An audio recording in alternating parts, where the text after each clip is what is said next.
The empire that ruled the world. The empire of Darius I was a world unto itself, an ocean of power and order in a landscape of chaos. From the far valleys of the Indus to the deserts of Libya, from the Black Sea's gray waves to the cataracts of the Nile, stretched the dominion of the King of Kings. Roads of stone and packed earth, threaded across mountains and rivers like the veins of some giant creature, carrying couriers who bore the words of one man to every corner of the known world. Darius sat at the center of this living web, not merely a ruler, but the embodiment of empire. To his court in Persepolis came envoys from countless nations. Lydians in embroidered tunics, Egyptians with gold collars, Bactrians leading shaggy camels, Phoenicians bearing jars of purple dye. They bowed low before the great king and laid their tributes at his feet.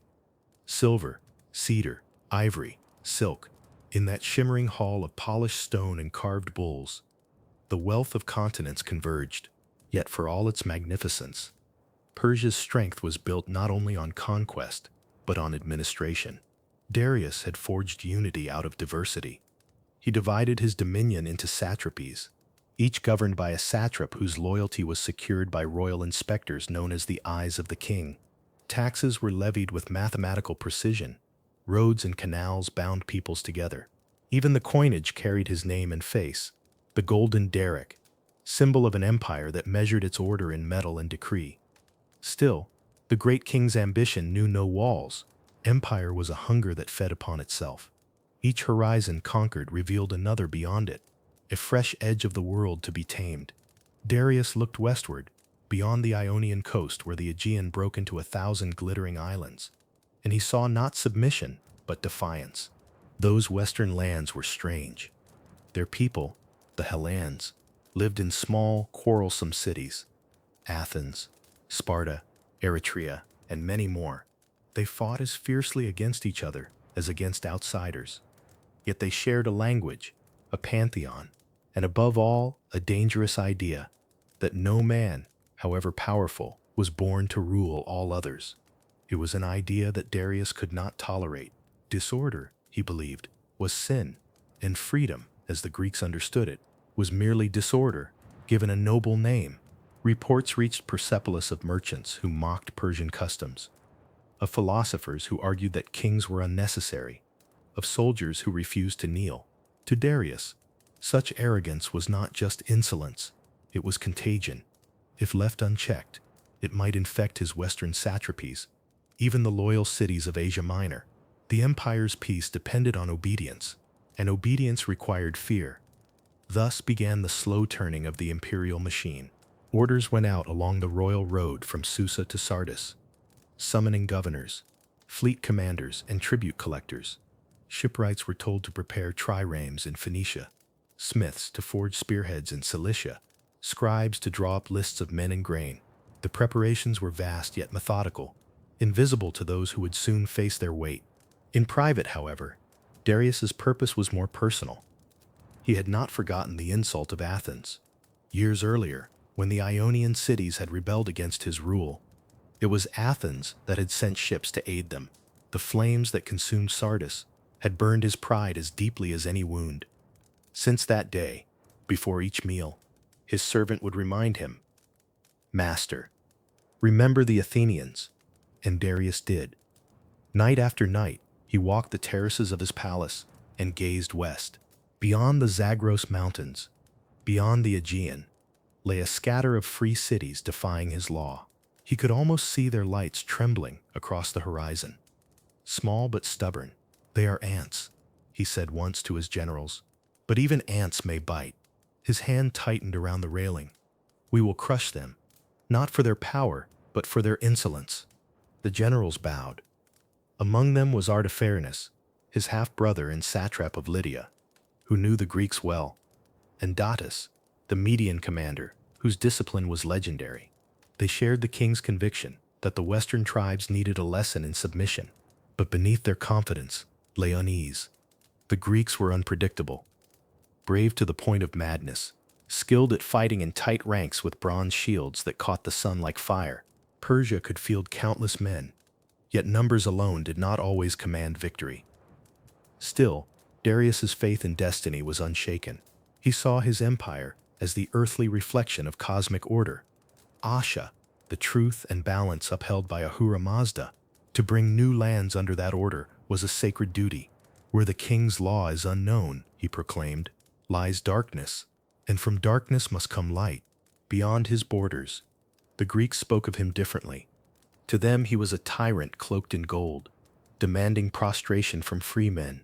Their poets called his servants slaves, and their courts nests of decadence. Yet even among the Greeks there were those who admired Persia's majesty, who traded willingly and grew rich beneath its shadow. It was this mixture of fear, envy, and defiance that made the coming storm inevitable. In Sardis, the western capital of the empire, Persian officers kept watch on the restless Ionian cities. They sensed the discontent rising like heat from the streets. Merchants resentful of tribute, sailors dreaming of independence, local princes whispering of revolt. Darius's grip was firm, but distance weakened. Even the mightiest hand, the empire's fringes, always longed for freedom, or at least for the illusion of it. When a courier arrived from Miletus carrying a complaint about increased taxes and the harshness of a local satrap, Artaphernes dismissed it with a gesture. "They forget who governs them," he said. "Let them remember." Yet behind his words lingered a shadow of doubt. The Greeks were proud, and pride was a dangerous fire. A spark in one city could ignite a blaze across the coast. Back in Persepolis, Darius prepared a new decree. He would send envoys to every Greek city, demanding earth and water, symbols of submission to the great king. It was not merely diplomacy, it was a test, a measure of who would yield and who would resist. Those who bent the knee would be spared. Those who refused would face the empire's full wrath. Messengers departed in all directions, swift as falcons on the wind. None yet knew how fateful their words would be. Weeks later, reports began to return. Some islanders submitted, fearful of the Persian fleet. Others hesitated. But in Athens and Sparta, the envoys were met with outrage. In the Athenian assembly, the demand for earth and water was answered with a roar of defiance. The herald was cast into a pit, an act both symbolic and final. When the story reached Sparta, the envoys there were thrown into a well with the command, "Dig your earth and water there." These were small gestures in small cities, yet they would echo across empires. When word of the insult reached Persepolis, silence filled the royal hall. Then Darius rose, his expression unreadable. He looked toward the west once more and spoke softly, almost to himself. "So be it." Outside, the torches flickered in the desert wind. In their light, the carvings on the palace walls seemed to move, the wings of divine guardians, spreading over the King of Kings as he turned toward destiny. He would bring order to the west. He would make the defiant cities remember who ruled the world. But far away, on the Ionian coast, men were already gathering in secret, whispering of freedom, sharpening their spears beneath the stars. The first spark had been struck, and soon the flames would rise. Sparks of rebellion, the Ionian revolt. The great king's messengers had barely returned from their humiliating missions when the western edge of the empire began to tremble. Along the coast of Asia Minor, where Greek and Persian worlds touched like two grinding plates of stone, the cities of Ionia stirred with restlessness. The air itself seemed to hum with discontent, markets filled with whispers, temples echoing with defiant prayers. For generations these cities, Miletus, Ephesus, Smyrna, and others, had been jewels of commerce under Persian oversight. They paid their taxes, minted their coins, and accepted satraps as long as trade flowed and ships sailed freely. But beneath the calm surface lay resentment. Persian governors demanded tribute in gold, not grain. Local tyrants, appointed by imperial favor, grew rich while citizens chafed under their rule. The Greeks of Ionia were proud of their heritage, and the memory of freedom burned quietly like an ember waiting for breath. That breath came from the west. In the bustling harbors of Miletus, a man named Aristogoras, a clever, ambitious tyrant who governed the city in the king's name, found himself caught between loyalty and survival. His patron, Artaphernes, satrap of Lydia and brother to Darius, had ordered him to lead an expedition against the island of Naxos, hoping to expand Persian control deeper into the Aegean. But the campaign failed disastrously. Ships were lost, soldiers deserted, and Aristogoras feared the inevitable punishment that awaited failure under Persian rule. Desperation breeds daring. To save himself, Aristogoras decided to gamble not only his life, but the peace of an empire. In secret councils, he cast off the symbols of Persian authority and declared that Ionia would rise. Better to die free than live as servants, he told the citizens of Miletus. His words caught fire. City after city threw down their Persian-appointed rulers, raised their own banners, and swore oaths of independence. When the flames of revolt leapt from one harbor to the next, Persia was caught off guard. Artaphernes, stationed at Sardis, could scarcely believe the reports flooding his court, but the rumors were true. The western satrapy was in open rebellion. Yet the Ionians knew that defying the great king was a death sentence unless they found allies. Their envoys crossed the sea to the Greek mainland, appealing first to the proud city of Sparta. The Spartans listened with cold silence. They had no ships, they said, and no interest in a distant war. But in Athens, restless, ambitious Athens, the plea struck a chord. The Athenians had tasted their own freedom not long before, casting down their tyrants and establishing a new democracy. To them, the struggle of the Ionians was a mirror of their own. The assembly voted to send help. 20 triremes, swift and deadly.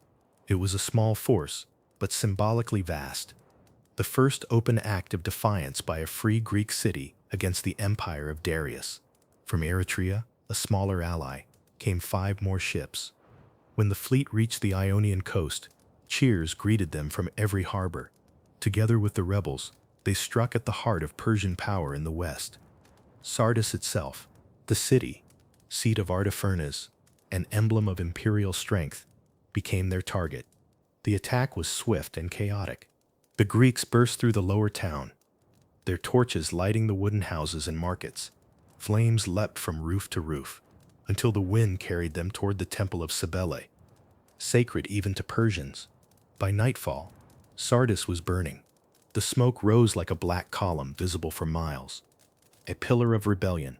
Artaphernes escaped into the citadel, but the damage was done.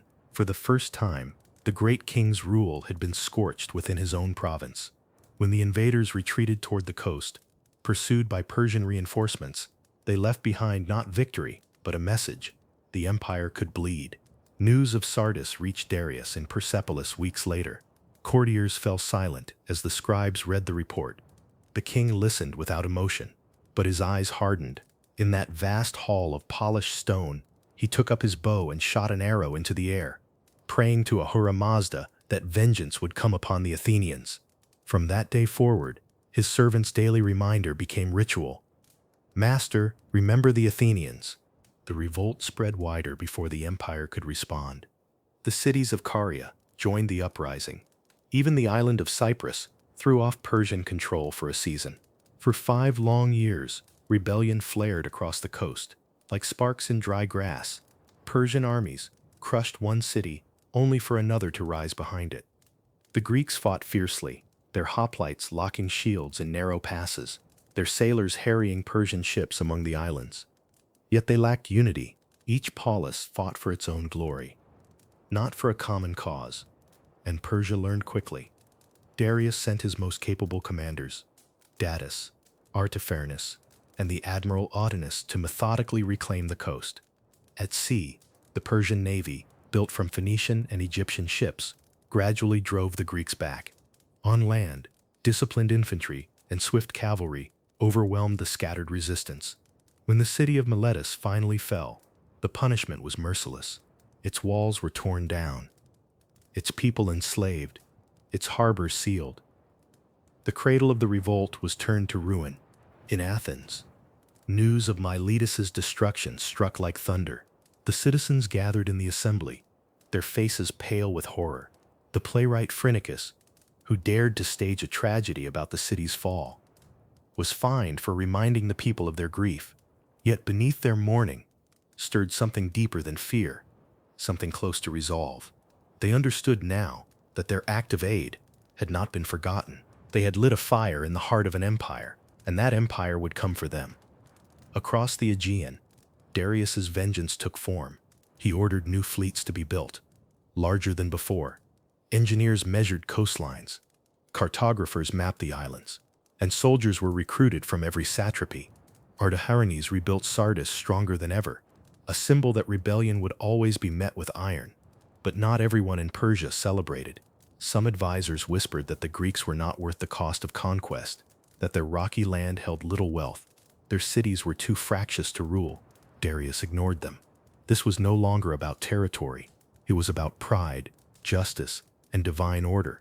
In the temples of Persepolis, priests offered sacrifices to Ahura Mazda for victory in the coming war. The great king himself stood before the sacred flame, his face lit by its glow. He thought of Sardis, of the defiance of Athens, and of the insult hurled at his messengers. They will learn, he said quietly. They will learn what it means to defy the will of the King of Kings. Far to the west, in the Agora of Athens, a different fire burned. Veterans who had fought at Sardis told stories of Persian might and cruelty. Some urged caution, others called for preparation. Among them stood a man named Miltiades, once an exile from Persian lands, who knew the empire's strength firsthand. He warned the Athenians that Persia would return, not with a handful of ships, but with an ocean. And so both worlds began to move toward collision, one driven by vengeance, the other by the fierce belief that no power, however vast, could chain a free city. By the time the embers of the Ionian revolt were finally stamped out, Darius had already turned his gaze across the Aegean. The fleets of Phoenicia were refitted, supply lines stretched westward, armies drilled for a campaign that would carry the empire beyond its known edge. The great king would have his reckoning. The Greeks would face the storm they themselves had kindled, gathering storm over the Aegean. The embers of the Ionian revolt had scarcely cooled when the great king began to move. The rebellion was crushed, the cities punished, but Darius's heart knew no peace. He had avenged the uprising, yet the insult of Athens still burned within him like a brand that would not fade. Miletus was in ruins, its people scattered, and the Aegean coast lay silent. But vengeance, true vengeance, was still incomplete.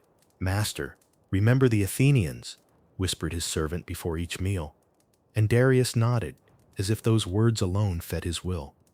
The empire now turned its gaze westward. In the harbors of Phoenicia and Egypt, the sound of hammers rang day and night. New triremes were being built, sleek, long vessels with bronze-beaked prows and oars that could tear through waves like blades. The shipwrights worked under the watchful eyes of Persian overseers. The scent of pitch and cedar filled the air. From the mountain quarries of Lebanon came timber, from Cyprus, copper for the hulls, from the Nile, linen for sails. The great king demanded a fleet that would blot out the horizon. Across the royal road, stretching from Susa to Sardis, messengers galloped with sealed commands. Each satrapy was ordered to contribute soldiers, horses, and supplies. From the deserts of Arabia came archers who could shoot by moonlight. From the plateaus of Media, cavalry in scale armor. From Babylon, engineers skilled in bridges and siege engines. The empire was awakening, its might assembling like a tide, drawn by the pull of wrath. But Darius was not reckless. He remembered the storm that had shattered his first expedition, a tempest sent, some said, by the jealous gods of Greece. The memory of that disaster lingered like a scar. This time, there would be no such weakness. Every route would be mapped, every harbor provisioned, every fleet guarded by watchful eyes of the divine. In Persepolis, beneath towering columns carved with winged bulls, the king held council with his commanders. Around the golden map table stood Datis of Media, Artaphernes of Lydia, and Artaphernes the Younger, his trusted kin. Together, they traced the route across the Aegean, from the coast of Asia Minor, through the islands of the Cyclades, to the rebellious heart of Athens. "The Greeks are not united," Datis said. "If we strike swiftly, they will fall one by one." Darius listened in silence. He had learned that the Greeks' strength lay not in numbers, but in defiance. Their cities were like stubborn stones, small but unbreakable, Each had to be shattered separately. "Let them see the empire's shadow," the king said at last. "Let them see it and despair." As the preparations unfolded, the empire's subjects murmured in awe.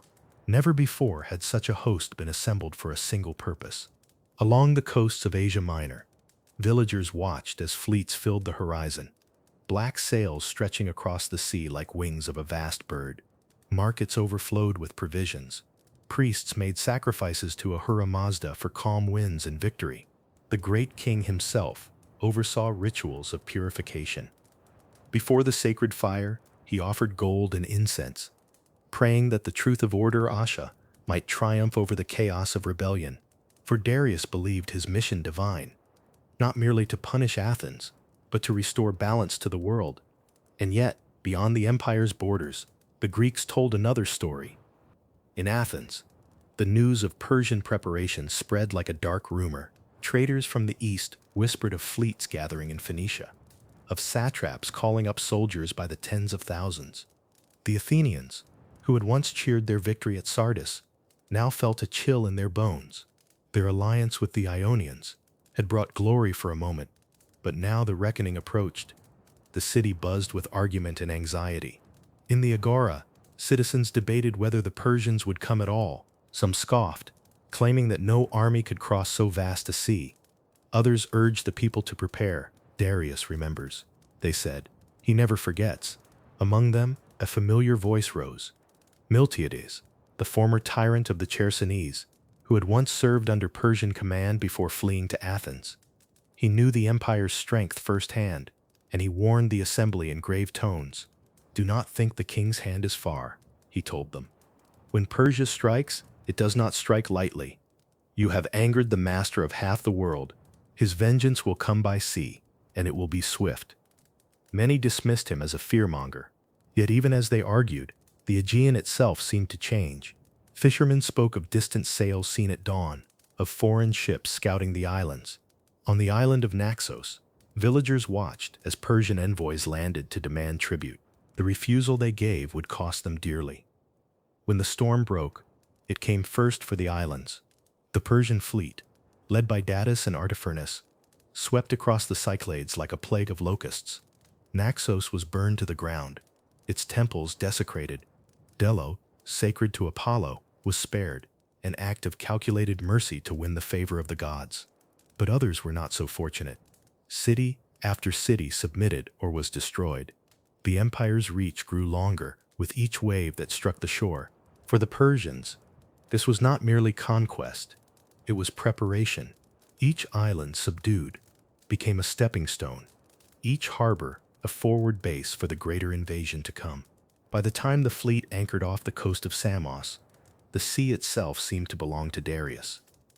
From afar, Greek merchants and sailors carried the news home. Panic rippled across the mainland. Some cities, Aegina, Thessaly, even Argos, considered submission, sending envoys with gifts of earth and water. Others hesitated, unwilling to provoke or appease. But in Athens, the debate turned into defiance. The scars of the Ionian revolt were still fresh in memory, and the Athenians knew that their city had drawn the king's wrath. They began to prepare, not for diplomacy, but for survival. Still, fear haunted the Greek world. Who could stand against the empire that had subdued Babylon and Egypt? Who could face an army that drank rivers dry as it marched? The Persians were said to number in the hundreds of thousands. Even the Spartans, proud and unbending, hesitated, bound by ancient laws and their festival of the Carnea. As spring gave way to summer, the signs of invasion grew impossible to ignore. Greek scouts returned from the islands with tales of fleets massing near the coast of Euboea. The Persians were coming, not in rumor but in reality. In the palace at Susa, Darius received word that all was ready. The ships, the soldiers, the supplies, all assembled. Before his council, he raised a cup of wine and declared that justice would at last be done. "Athens will learn," he said, "that rebellion has a price." But the king himself would not lead this campaign. His generals would go in his name, carrying his vengeance across the Aegean. He would remain in the empire's heart, his eyes ever westward, awaiting word of victory. Meanwhile, The fleet gathered near the island of Samos. The sea was calm, the winds favorable. On board, soldiers murmured prayers to their gods. Persian, Median, Egyptian, Phoenician, all united beneath the banner of the great king. Datis stood at the prow of his flagship, staring toward the dim outline of Greece on the horizon. He had seen many wars, but none like this. The Greeks were stubborn, yes, but this time, he told himself, there would be no escape for them. Far to the west, in Athens, temple fires burned through the night. The oracles were silent, the omens uncertain. Yet among the citizens, one truth became clear. When the Persians came, there would be no one to save them but themselves. The storm was coming, and there was no place left to run. The Athenians stand alone. The sea wind carried the scent of smoke and salt to the shores of Attica. From the hilltops east of Athens, watchers could already see the glint of oars on the horizon. Black ships, row upon row, slicing through the Aegean. The storm that had been gathering for months was finally upon them. The great king's vengeance had arrived. For days, rumors had raced ahead of the fleet. The people of Euboea had fought bravely, but Eretria had fallen. Its temples were burned, its citizens enslaved, its walls leveled to the ground. From that ruin, the Persian armada turned south, their sails filled with the same wind that now chilled the hearts of the Athenians. In the assembly, panic and defiance clashed in equal measure. The orators spoke of glory and freedom, but their voices trembled. They had called for aid from the Spartans, those self-proclaimed defenders of Greece. Yet the messengers returned with grim news. Sparta would not march. The Carnea festival, a sacred observance, bound them by ancient law. Until the moon was full, they could not take up arms. So Athens stood alone. In the Council of Generals, the tension was palpable.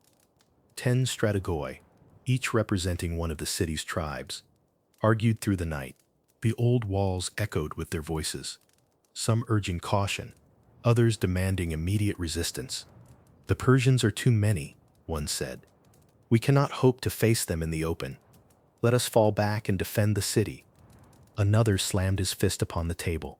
And let them burn our fields, slaughter our kin. If we retreat, we lose not just the land, but the will of our people.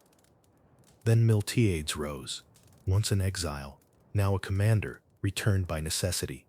Miltiades carried with him the scars of experience. He had seen the empire from within, its vastness, its cruelty, and its arrogance. His eyes, sharp and cold, held the weight of a man who had long awaited this moment. You speak of numbers, he said, his voice low but unyielding. I have seen Persian hosts stretch from horizon to horizon. I have marched under their banners and eaten their bread, but they are not invincible. They are many, yes, but they are not free. They fight because they are told to. We fight because we must. The hall fell silent. Even those who despised him could not deny the truth of his words. He turned to Callimachus, the polemarch, whose vote would decide the issue. If we yield, Miltiades continued, the king will not forgive. He will make slaves of our children and mock our gods. If we stand and fight, we may die, but we will die free. Choose, Callimachus, slavery or freedom. The polemarch hesitated only a moment before he nodded. We fight. The decision was made. That night, Athens stirred like a city reborn. Blacksmiths worked through the darkness, hammering armor until sparks filled the streets. Farmers sharpened their sickles into blades. Young men carried shields to the plinks, where priests blessed them with olive oil and prayer. Women filled the temples, lighting candles before the images of Athena and Zeus, whispering for strength. One man, Phidippides, set out on a desperate run to Sparta, carrying Athens' plea for aid. He crossed the mountains of Arcadia in 2 days, through heat, dust, and exhaustion. When he reached the Spartan assembly, his voice was barely more than a rasp. The Persians are here, he said. Eretria has fallen. Athens will be next. The Spartans listened in grave silence. They admired the messenger's courage, but their reply was unchanged. We cannot march until the sacred festival ends. When the moon is full, we will come. By then, Miltiades knew It might be too late. Phidippides returned to Athens, bearing that answer, and something else. On his return, he claimed to have met the god Pan, who had promised favor to the Athenians if they would honor him thereafter. The story spread quickly through the ranks. Whether divine omen or desperate invention, it gave hope to the fearful and courage to the brave. When dawn came, the Persians were already at Marathon. The bay curved like a scythe, its sandy plain wide enough to hold the empire's entire army. The Persians disembarked in disciplined silence, their archers forming lines, their cavalry snorting and pawing the ground. At their head stood Datis and Artaphernes, the king's chosen commanders. Behind them, standards of gold and silk snapped in the sea wind. The Athenians marched out to meet them, 10,000 hoplites, their bronze helmets gleaming in the light. With them came a small band of Plataeans, the only allies who had answered their call. Shoulder to shoulder, shield to shield, they took position on the high ground overlooking the plain. Between them and the enemy stretched less than a mile of open land and the fate of Greece. Miltiades surveyed the Persian camp through the morning haze. "They will expect us to wait," he told Callimachus. "They believe we fear them. Let them think so. Fear can be our weapon." For several days, the two armies watched each other in stillness. The Persians, confident in their numbers, delayed the attack, waiting for Athens to falter. The Athenians, with their eyes fixed on the horizon, waited for Sparta. But the moon waxed slowly, and no Spartan army appeared. Every night, fires burned along the Athenian line. Every dawn, the Persians advanced slightly closer, their cavalry churning the plain into dust.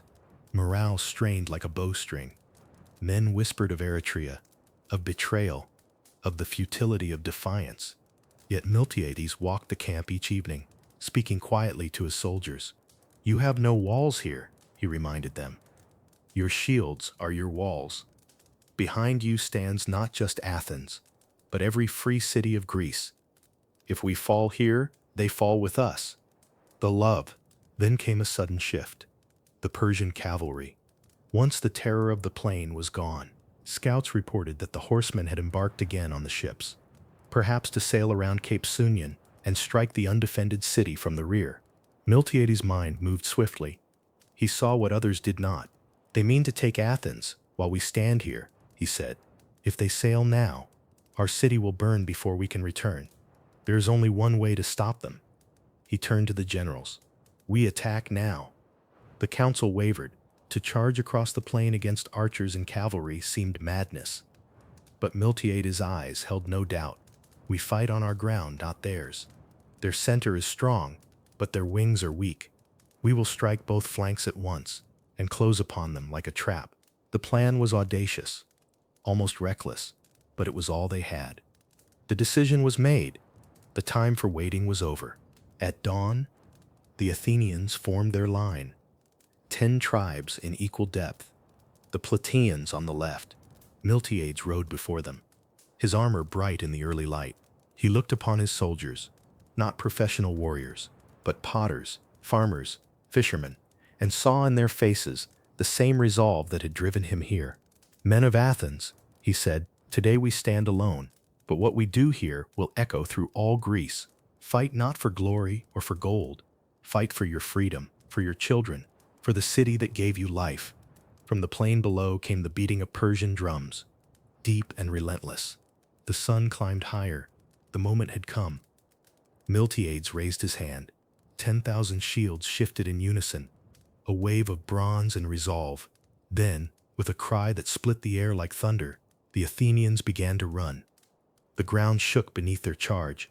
Across the plain of Marathon, history itself held its breath. Marathon. The plain of fate. The dawn broke red over the hills of Marathon. A thin mist hung over the plain, the kind that rises from the earth before the heat of battle. To the east, the Aegean glimmered under the first rays of sunlight. Beyond its calm waters, the Persian ships lay anchored in their thousands, black silhouettes against the horizon. The world seemed to hold its breath. Between the sea and the mountains stretched the wide plain, a field destined to decide the fate of nations. On one side, the forces of the great king Darius, commanded by his generals Datis and Artaphernes, tens of thousands of soldiers, archers, and cavalry, disciplined, confident, and uncountable. On the other, a smaller army, 10,000 Athenians, joined by 1,000 Plataeans, stood in silence at the foot of the hills. The men of Athens had come as citizens, not conquerors, farmers, craftsmen, potters, shepherds, men who had left their homes behind, knowing they might never return. Each carried a shield marked with his tribe's emblem. Each wore a helmet polished by a trembling hand. They had marched all night from the city to this place, where freedom itself would be tested. The morning was still. No birds sang. No voice dared break the silence. Even the sea seemed to hush. As if afraid to intrude, Miltiades stood upon a low rise, scanning the Persian camp through the drifting haze. He could see the endless rows of tents, bright with silk and gold, the cavalry pickets shimmering with spear points, the long banners of the empire swaying in the breeze. Smoke rose from 100 cooking fires. The Persians were confident. Why shouldn't they be? They had crushed kingdoms far greater than Athens. And yet the Athenians had come. They had not hidden behind their walls or sought mercy. They had met the storm face to face. Miltiades' jaw tightened as he watched the enemy lines shift. This was not only a battle for survival, it was a reckoning. Behind him, the 10 tribes formed their phalanx. Bronze shields overlapped like scales of a living creature. Spears angled forward, catching the morning light. Along the ridge, officers moved quietly through the ranks, adjusting armor, steadying trembling hands. Each man knew his place. Each tribe took its section of the line. The center, where the enemy's strength would fall hardest, was manned by the Leontis and Antiochus tribes. Miltiades deliberately thinned their ranks, stretching the line wide to avoid being flanked. The wings, thicker and stronger, would hold the key. If the Persians broke through the center, the Athenians would collapse. But if their wings held, they could encircle the enemy. It was a gamble worthy of a desperate man. Far below, in the Persian camp, Datis watched from his command tent. He had fought in countless battles across the empire, from Egypt to India, and never before had he faced such defiance from so small a force. These Greeks were fools, he thought, to stand against the power of Darius. Still, he hesitated. The ground between them was treacherous, flat, open, and long. The Greek phalanx was formidable up close.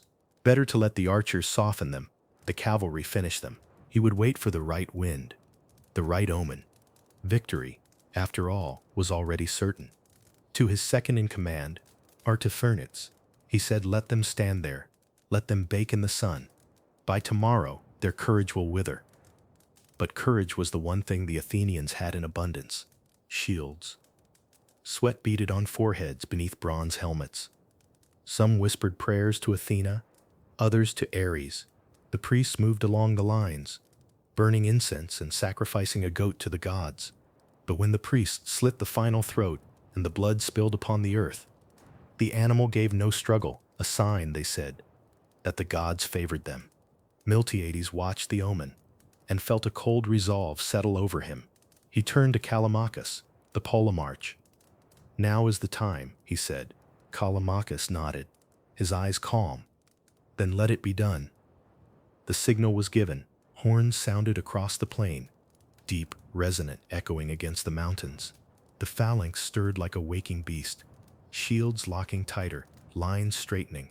Dust rose as 10,000 feet stamped the earth. The Athenians began to advance. They moved slowly at first, step by step, the weight of bronze, heavy on their bodies. The distance between the armies was more than a mile, a long exposed stretch where Persian arrows could cut them down. Every man in the Greek line knew what awaited them when the archers fired, and yet they moved forward, unflinching. The Persians watched in disbelief.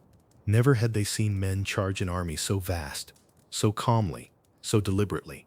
Then, with a sudden cry that rolled like thunder down the line, the Athenians broke into a run. The plain of Marathon exploded into motion. From the Persian front came the hiss of 10,000 arrows rising into the air, black against the sunlight. They arched high before falling like rain. Shields thudded, bronze rang, Men cried out, but the line did not falter. The hoplites charged, the ground trembling beneath their feet, their battle cry rising above the storm of shafts. Eleutheria, they shouted. Freedom. The clash came like the shattering of the world. The bronze wall of Greece smashed into the Persian front, with a sound that echoed through the ages. Spears thrust, shields slammed, swords flashed. The narrow front of the phalanx drove deep into the mass of Persian infantry, who fought with lighter armor and curved blades that glanced off bronze and wood. For a moment, the Persians held their ground. Then, slowly, the Greek wings began to push inward. Miltiada's plan was unfolding. The Athenian center, stretched thin, gave ground deliberately, luring the Persians forward. As they advanced, their formation broke. At the signal, the Athenian wings, thicker and stronger, curved inward, closing like a trap. The Persians found themselves surrounded. Panic rippled through their ranks. The cries of officers were drowned by the clash of shields and the screams of men. Dust and blood filled the air. Archers dropped their bows to fight hand to hand, but their short daggers were useless against bronze cuirasses. Horses reared and screamed as Greek spears found their mark. Still, the Persians fought on, disciplined even in chaos. Their banners whipped through the dust, their officers shouting orders that few could hear, but it was too late. The tide had turned. Miltiades, fighting in the thick of it, saw Callimachus fall, struck by a Persian spear, even as he raised his own. Around him, Athenians pressed forward, step by step, driving the enemy toward the marshes and the sea. The Persians broke and fled, many running toward the safety of their ships. The Greeks pursued them relentlessly.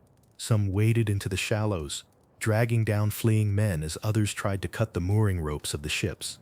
It was there, amid the surf and the slaughter, that the last great struggle took place. The Athenians captured 7 Persian vessels before the rest escaped to open water. The sea ran red, the air thick with smoke, and the stench of salt and blood. When at last the fighting ceased, the plain fell silent again, silent as it had been that morning, but forever changed. 6,000 Persians lay dead upon the field. The Athenians had lost less than 200. As the sun began to sink, Miltiades stood among the fallen, his armor streaked with blood and dust. Around him, men wept, laughed, embraced. They had done what no one believed possible. They had thrown back the might of the Persian Empire. But even as they celebrated, Miltiades' gaze turned toward the horizon, where the surviving Persian ships were turning south, their sails catching the wind toward Athens. His heart tightened. The battle might be won, but the war was not yet over. Back to the city, he said quietly. We march tonight. The men looked up, weary but resolute. They understood. The plain of Marathon had given them victory, but the fate of Athens still hung in the balance. The charge heard around the world. Before dawn, a mist still clung to the plain of Marathon. It rose from the marshes like breath from the earth itself, soft and silver in the dim light. The men of Athens stood silent in their ranks, their armor wet with dew, their shields cold beneath their hands. No one spoke. No one moved. Some prayed quietly, their lips barely parting. Others simply stared ahead, their eyes fixed on the dark shapes of the Persian camp across the open ground.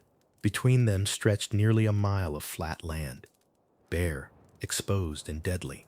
To cross it meant to pass through a storm of arrows. To hesitate meant death by another name. Miltiades walked along the line one final time. His voice was calm but carried the steel of command. Men of Athens, he said, you have seen the enemy. You know their numbers, their arrogance, their belief that we will kneel. But you also know who you are. You are free men, and freedom is worth more than life itself. He stopped, raising his hand. When the signal sounds, do not walk, do not march, run. The words rippled down the ranks like lightning. No army had ever done such a thing before. Not in Greece, not anywhere. To charge headlong into the volleys of Persian archers was madness. But it was the only madness that might save them. From the high ridge came the sound of a single horn. It began as a low note, rising, echoing off the hills and carrying across the plain. The men braced, shields overlapping, spears angled forward. Then, as if the earth itself had come alive. The Athenian line began to move. 10,000 men, shoulder to shoulder, running toward the sea. The Persians watched in disbelief. Their generals had expected hesitation, fear, perhaps even surrender. But instead, the enemy came charging, bronze flashing in the dawn light, feet pounding the ground like thunder. It was as though a bronze tide had broken loose from the hills. "Archers," Datis shouted. "Loose!" The sky darkened. A cloud of arrows rose, black and whispering, blotting out the pale light of morning. They fell in a deadly rain. The sound was a hiss, a sigh, and then the thud of iron into flesh and wood. Men cried out, stumbled, fell, but still they ran. Shields locked tighter, gaps closed instantly, and the wave pressed forward. The Persians loosed again and again, until the air seemed filled with death.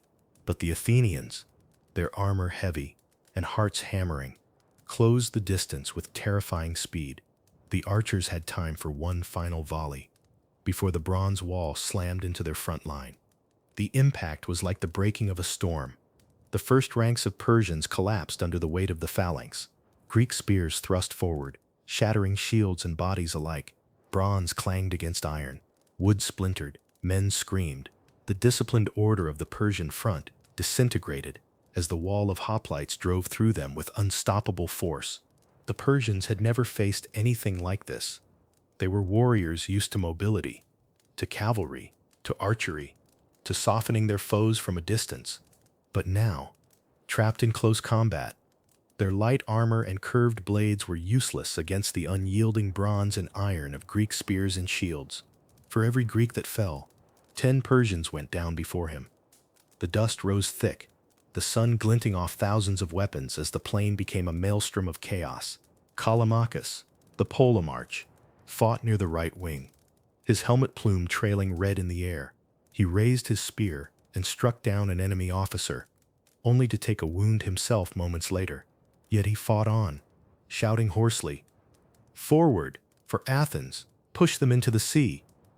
The Greek center, thinner and more fragile, bent backward under the weight of Persian pressure, exactly as Miltiades had planned.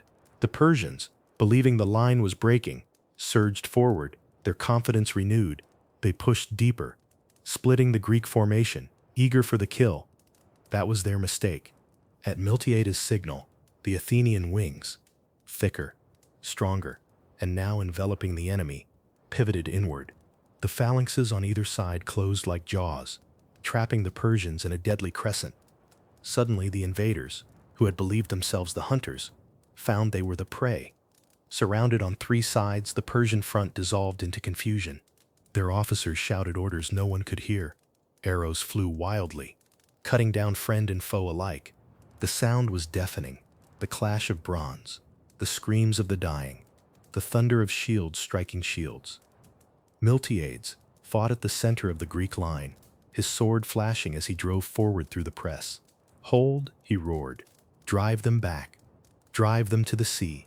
The Athenians obeyed. Step by step, they pushed the Persians toward the marshes and the shoreline, where the enemy's own ships were anchored. Horses screamed as they sank into the soft ground. Their riders trampled or speared. The marshes turned red, and the sea beyond them ran dark. From his command tent, Datis could see the disaster unfolding. He shouted for the reserve cavalry, but it was too late. Chaos ruled the plain. His banners fell one by one, swallowed by the advancing Greek line. He tried to rally his men to the ships, shouting above the din, "To the sea! Regroup at the ships!" It became a rout.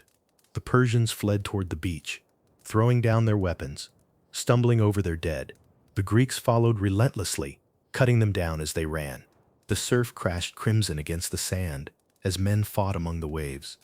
The Athenians seized ships where they could, setting fire to those they could not. Callimachus fell there, struck down while trying to seize a Persian standard from the deck of a ship. His body disappeared beneath the press of men, but his banner was raised high by those who followed him. The Persians, seeing it, broke completely.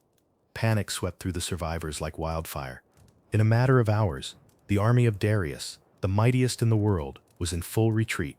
When the fighting ended, The plain was silent except for the cries of the wounded and the lapping of the waves. Smoke from burning ships drifted out to sea. The Athenians stood among the wreckage, their armor dented, their faces streaked with sweat and ash. They had done the impossible. They had defeated the empire that had conquered nations from Egypt to India. 6,000 Persians lay dead upon the field. The Athenians had lost fewer than 200. Miltiades removed his helmet and looked toward the horizon, where the surviving Persian ships were turning away from the coast, their black sails shrinking into the distance. For the first time, he allowed himself to breathe. But then he saw it. The direction of the departing fleet. They were not retreating east. They were heading south, to Athens. Miltiades' blood ran cold. They mean to take the city, he said. While we stand here, they sail to our homes. The men around him looked up in alarm. Their victory had come at a terrible cost in time and exhaustion. They could not march fast enough to beat the Persian fleet to the city. Not unless someone warned Athens first. Miltiades called for a messenger. Find Phidippides, he ordered. Tell him, run. The runner set out at once. His body battered, but his spirit unbroken. Through fields and mountains he ran, his lungs burning, his heart hammering with every step. Behind him lay the plain of Marathon, the field where free men had stood against a god-king's army and won.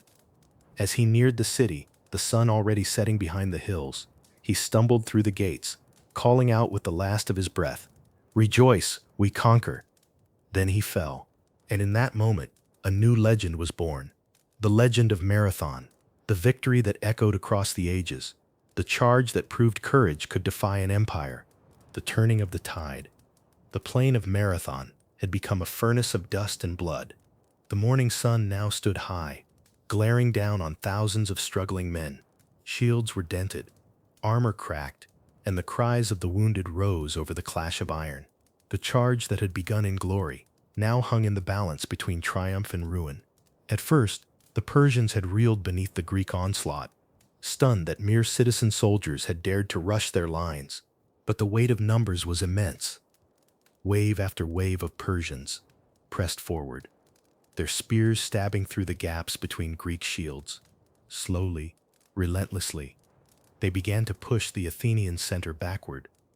Miltiades saw it from his position on the ridge, the middle of his line buckling under the crushing weight of the enemy. Dust swirled, obscuring banners. For a moment, he could no longer tell who was winning.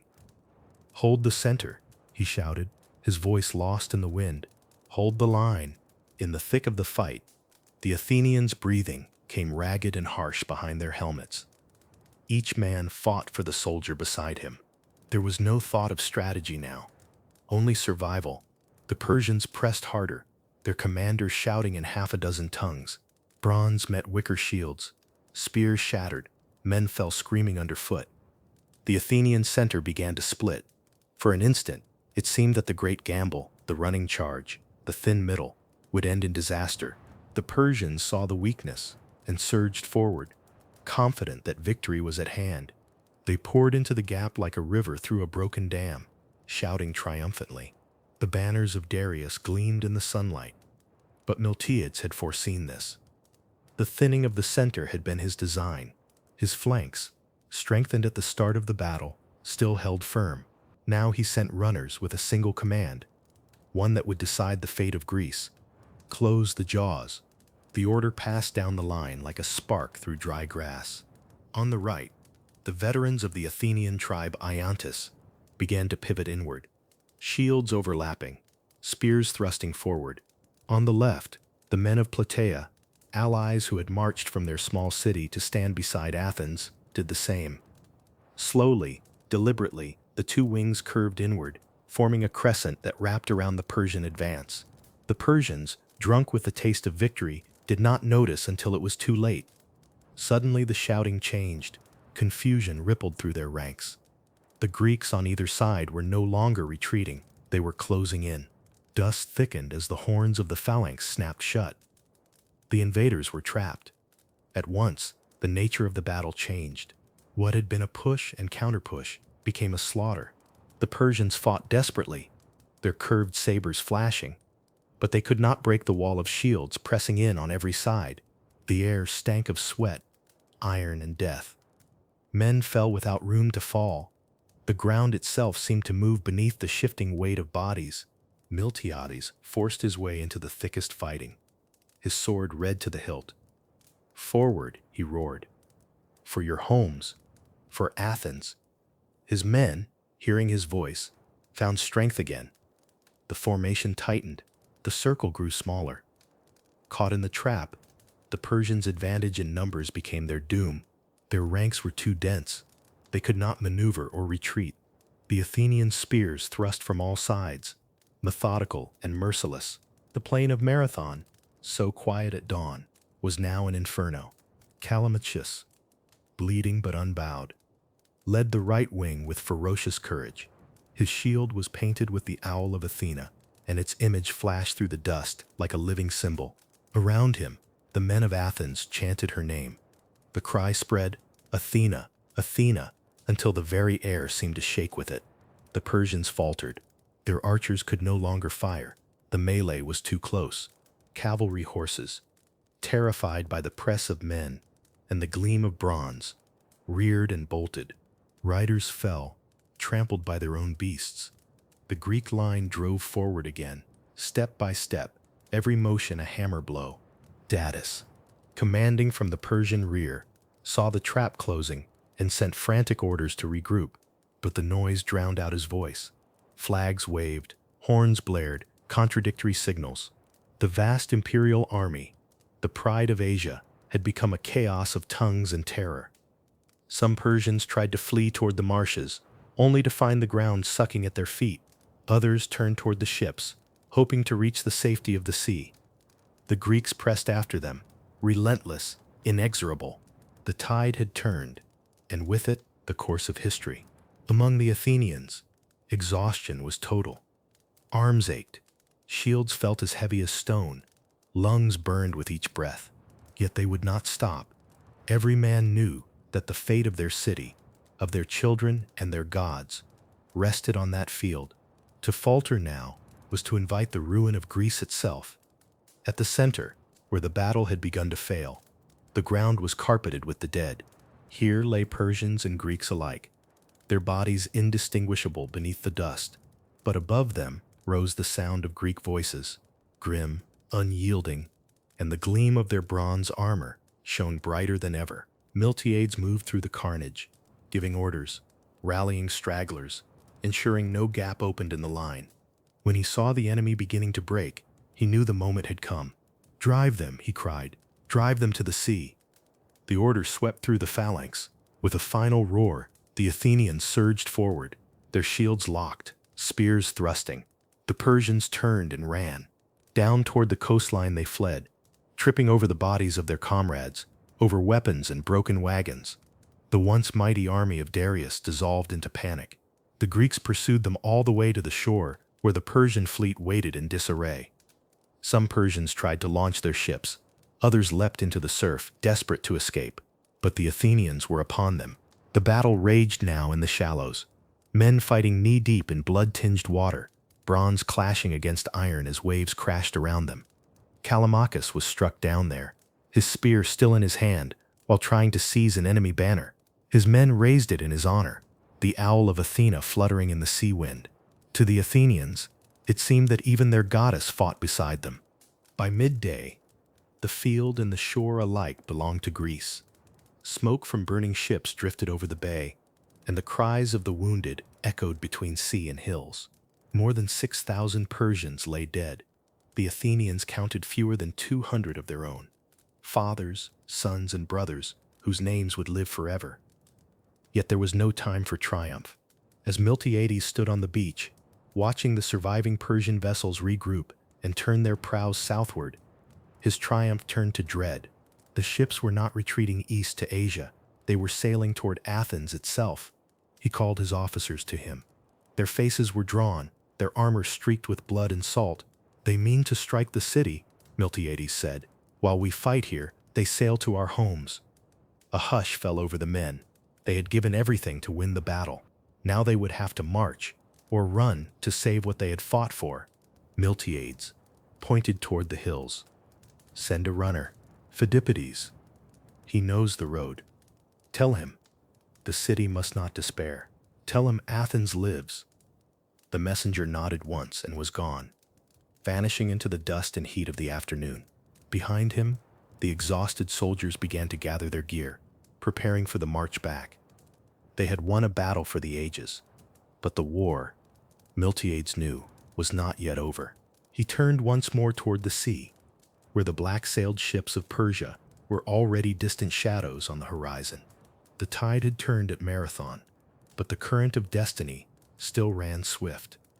And somewhere beyond the headlands, a lone runner's footsteps beat the path of legend toward a city waiting to learn whether its freedom still lived. The run to save a civilization. The plain of Marathon lay behind them, silent at last. Smoke drifted from the blackened remains of Persian ships. Gulls wheeled overhead, drawn by the dead. The air smelled of salt, blood, and iron.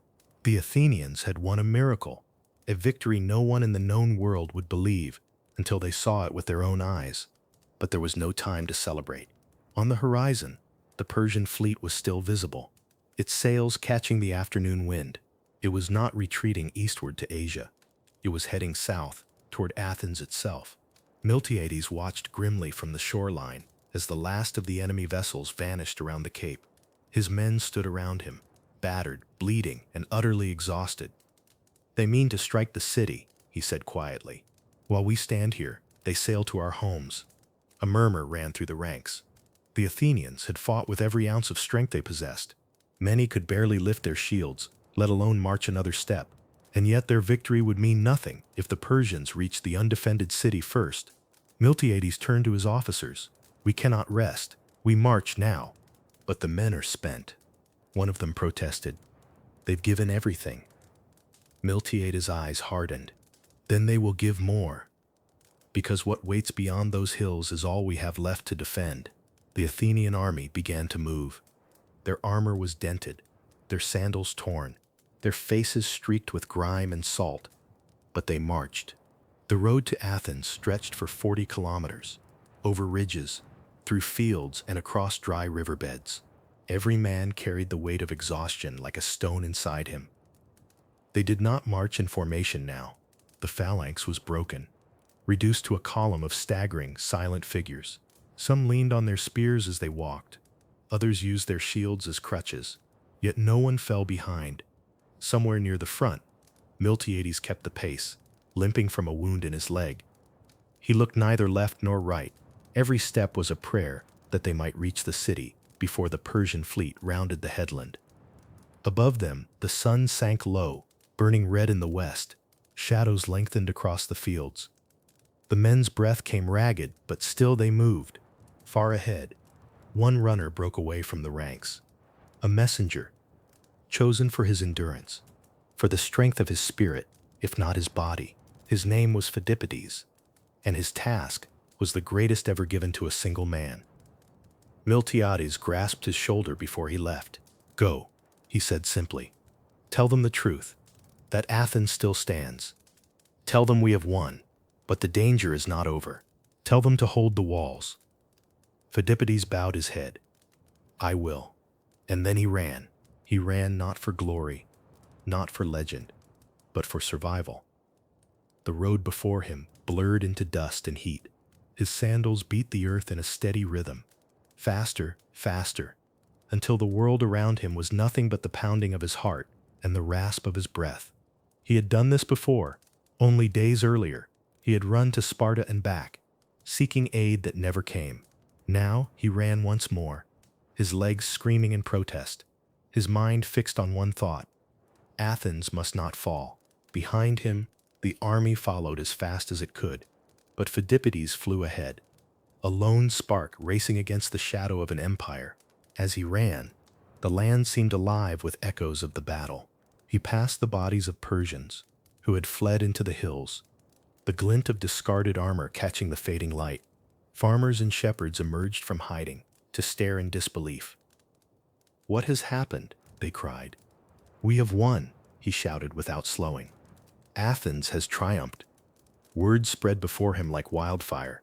Villages along the road lit torches. calling out blessings to the gods. Old men wept, women threw flowers before him as he passed. But Pheidippides saw none of it. His vision had narrowed to a single burning line, the path to the city. Night fell, the stars wheeled overhead. Still he ran. At last, near dawn, the walls of Athens appeared, pale and ghostly in the early light. The gates were open. Soldiers stood atop the ramparts, watching the sea anxiously. The fleet of Darius had not yet appeared, but it could arrive at any moment. The air was thick with fear. When the sentries saw the lone runner approaching, they rushed forward. "Who comes?" they cried. Pheidippides stumbled to a halt, barely able to speak. His body was spent beyond endurance. Every muscle trembled, every breath was fire, yet his eyes shone with fierce joy. He lifted one hand, as if in salute. "Rejoice," he gasped. "We have conquered." And with those words, he fell. The city froze. For a heartbeat, no one moved. Then the cry went up, echoing through the streets, spreading from the gates to the temples and the agora. Victory! Victory at Marathon! Bells rang. Women rushed into the streets. Priests lit fires on the altars of Athena and Zeus. From the Acropolis to the harbor at Phaleron, the city came alive with wonder. The Persians, seeing the smoke of celebration rising from the city walls as their ships approached, hesitated. They had expected to find a terrified populace ready to surrender, not an army already returned and waiting. From the headlands, they could see the gleam of Athenian armor in the sunlight. Miltiades had beaten them to the city. By mid-morning, the Persian fleet lingered offshore, undecided. The wind shifted, and for a moment, it seemed they might attempt a landing.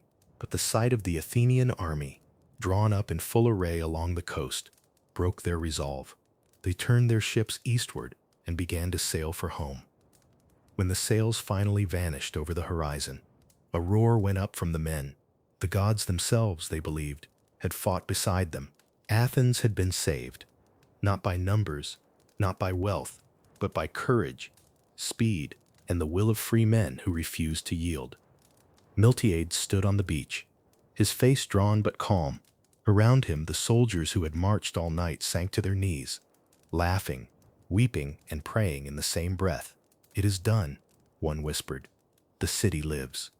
Miltiades looked out over the sea, where only the faintest trace of the enemy remained. "For now," he said, "but Darius will not forget this day, nor will his sons." At the temple of Athena, the people gathered to give thanks. Offerings were laid at the goddess's feet, olive wreaths, armor taken from the fallen, the names of the dead written on stone. Among them, someone placed a small laurel crown for Pheidippides, the man who had carried their victory home at the cost of his life. The priestess spoke softly. "He ran that we might be free." Outside, the city was alive with light. Children played in the streets, mimicking warriors with wooden swords. Mothers looked out to sea and wept for husbands who would never return. But above all, there was pride. Fierce, unbreakable pride. Athens had faced the greatest empire the world had ever known and prevailed. Yet far across the sea, in the palaces of Persepolis, word of the disaster was already on its way. Darius the Great, King of Kings, would soon hear that his mighty army had been crushed by farmers, potters, and fishermen. And when he did, his wrath would shake the earth once more. The shock of defeat in Persia, far to the east of the Aegean, beyond the deserts of Syria and the mountains of Media, the heart of the Persian Empire pulsed within its marble palaces. At Persepolis, where columns soared like petrified forests and reliefs told the stories of conquest, the messengers came riding hard. Their horses foamed at the mouth, their cloaks stained with the dust of 1,000 miles. They carried words that no one in the empire dared to speak aloud. The impossible had happened. The army of Darius the Great, the King of Kings, Lord of lands from the Indus to the Nile, had been defeated, not by another empire, not by rebellion, but by a handful of Greek farmers and craftsmen from a single small city called Athens. When the news reached the royal court, silence fell like a blade. In the hall of audience, Darius sat upon his throne, beneath the carved lions and winged bulls that guarded the empire. His counselors knelt before him, trembling. The messenger who had brought the news knelt as well, forehead to the floor. "Speak," Darius commanded. The man's voice was hoarse. "My lord, your forces met the Greeks on the plain they call Marathon. The army was led by Datis and Artaphernes. They expected swift victory. And the messenger swallowed hard. They were destroyed." The air left the room. Even the eunuchs who fanned the king stopped their motion. Darius leaned forward, eyes narrowing. "Destroyed? You used that word before me? Forgive me, great king." The men fought bravely, but the Greeks charged without fear. They overran our lines. Many ships were burned. Datis escaped with a remnant of the fleet. He says he will return to the king to explain. For a long moment, Darius said nothing. The torches flickered. The sound of the wind outside the great doors seemed suddenly loud. Then the king rose to his feet. "Leave me," he said. The court scattered like frightened birds. Alone in the vast hall, Darius walked to the relief that showed his triumph at the Scythian campaign. A scene of himself standing tall while his enemies begged for mercy. He studied the carving, the cold stone faces of those who had once defied him. How could this have happened? His empire stretched farther than any before it. He commanded the armies of 20 nations. He had crushed Babylon, Egypt, and the tribes of the steppes, and yet, at the edge of his dominion, a few thousand Greeks had done what no other army dared. They had stopped Persia. Rage rose within him like fire in a furnace. He called for his chief scribe. "Write this," he said. "By the will of Ahura Mazda, the Greeks will be punished. I will raise another army, greater than any the world has seen. I will burn their cities and scatter their ashes upon the sea." The scribe hesitated. "Shall I record the names of the cities, my lord?" Darius's voice was cold. "Begin with Athens." Throughout the empire, the news spread slowly, like a shadow creeping across the sun. In Sardis, satraps whispered that the gods had turned their faces from the king. In Babylon, merchants murmured that perhaps the Greeks had discovered new magic. In Egypt, priests saw in the defeat a sign of divine displeasure. But none dared speak openly. To question Darius was to court death. In the capital, preparations for vengeance began at once. Orders went out to every province. Ships were to be built. Grain gathered. Soldiers conscripted. The forges of Susa blazed day and night as armorers worked to replace the lost equipment. The king's architects began sketching plans for pontoon bridges across the Hellespont, a road of ships that would carry Persia's might directly into Greece. Darius himself oversaw the work. His fury was cold now, sharpened into purpose. He spoke little, but his eyes burned with the memory of Marathon. Each night before he ate, he commanded a servant to stand before him and repeat the same words. "Master, remember the Athenians."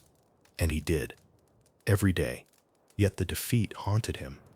He dreamed of the plain, though he had never seen it, of bronze-clad men rushing out of the mist, of arrows falling uselessly against their shields. He dreamed of the sea swallowing his ships. He woke in the night, hearing the phantom clash of Greek spears in the distance. The priests told him it was a sign. "The gods demand balance," they said. "Your empire has conquered much. Now you must restore the harmony that Marathon has broken." But Darius knew that it was not balance he sought. It was vengeance. He sent messengers to his satraps in Lydia and Phrygia, ordering them to muster all forces. He appointed his son Xerxes to oversee the preparations.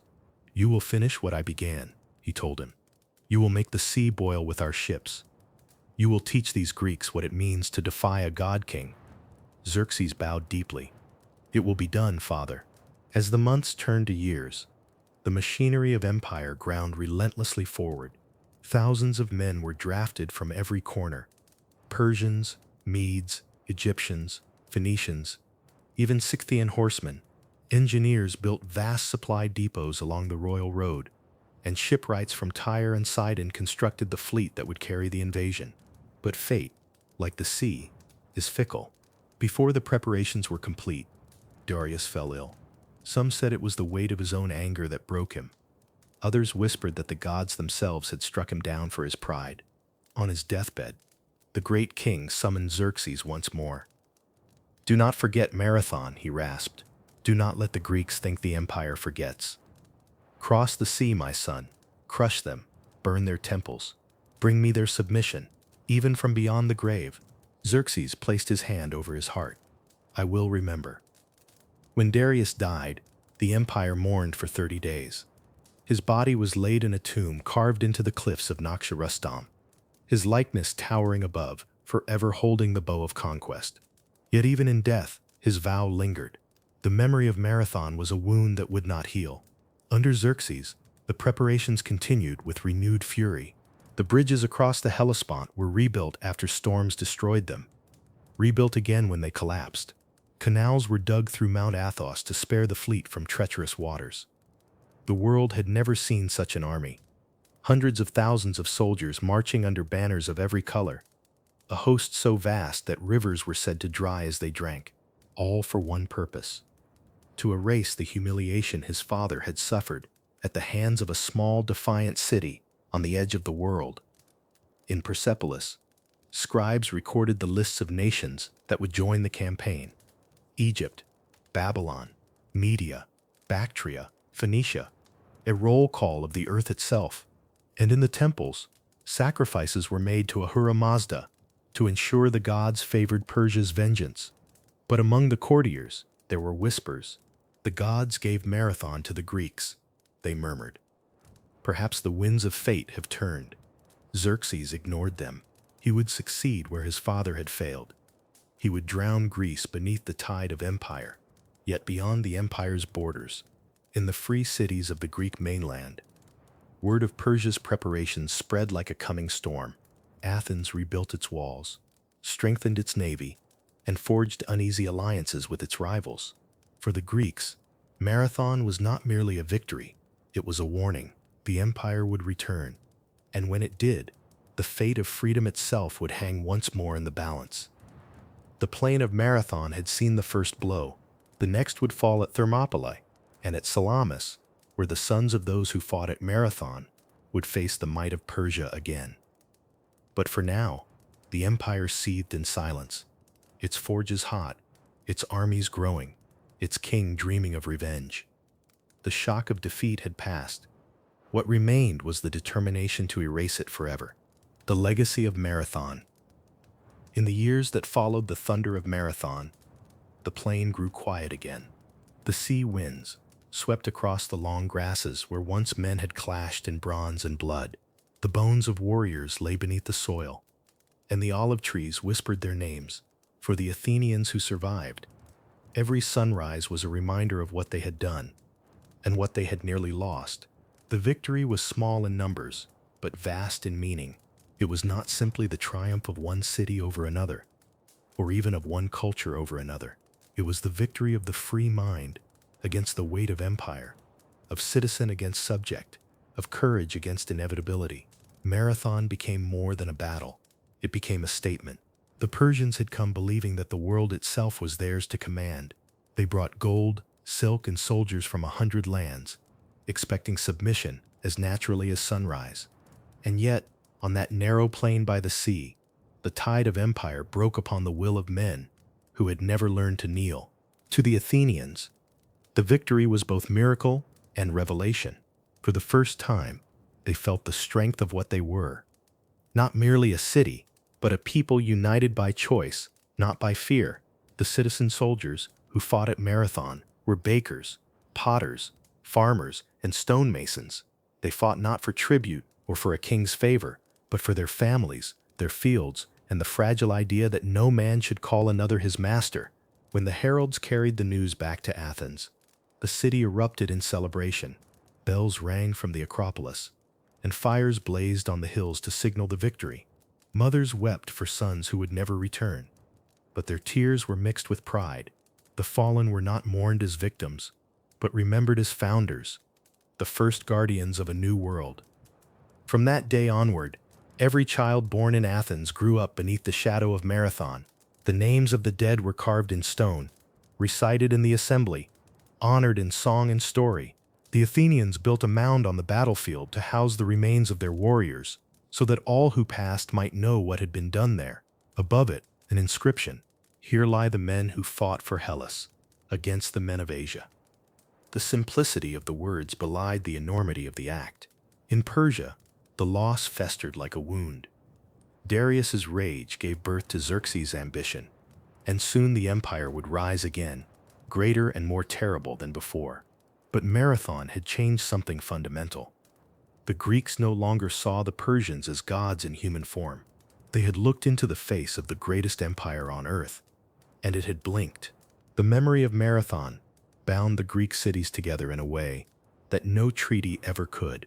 Rivalries remained: Athens and Sparta, Thebes and Corinth. But beneath their quarrels lay a shared knowledge that when united, they could defy the impossible. It was a lesson that would echo through the coming decade, when the storm of Xerxes' vengeance would fall upon them. When the Persians returned, crossing the Hellespont on bridges of ships and flooding Greece with a sea of soldiers, it was the spirit of Marathon that answered them.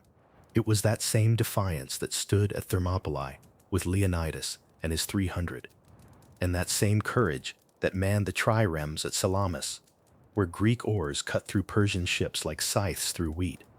Every stroke of those oars, every clash of bronze, carried within it the heartbeat of Marathon. For Athens, the victory became the seed of empire and of identity. The city grew rich, not only in trade and tribute, but in confidence. Its democracy flourished. Artists, philosophers, and poets drew inspiration from the notion that free men could shape their destiny. When Pericles later stood before the citizens and spoke of the greatness of Athens, his words rested upon the bones of the men who had fought that first battle. Marathon had proved that ordinary citizens could do what kings could not. The idea would echo across centuries, carried in languages yet unborn. In marble and in memory, the Athenians built their future upon that one day. The Parthenon itself, gleaming white against the blue sky, was not only a temple to Athena, it was a monument to the moment when Greece realized its power.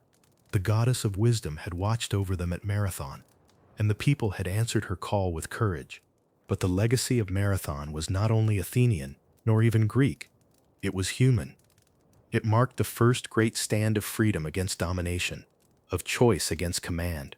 When the Persian tide broke upon the spears of the hoplites, the idea was born that courage, discipline, and conviction could outweigh gold, numbers, and empire. That the measure of a people was not their wealth or their armies, but their will to remain free.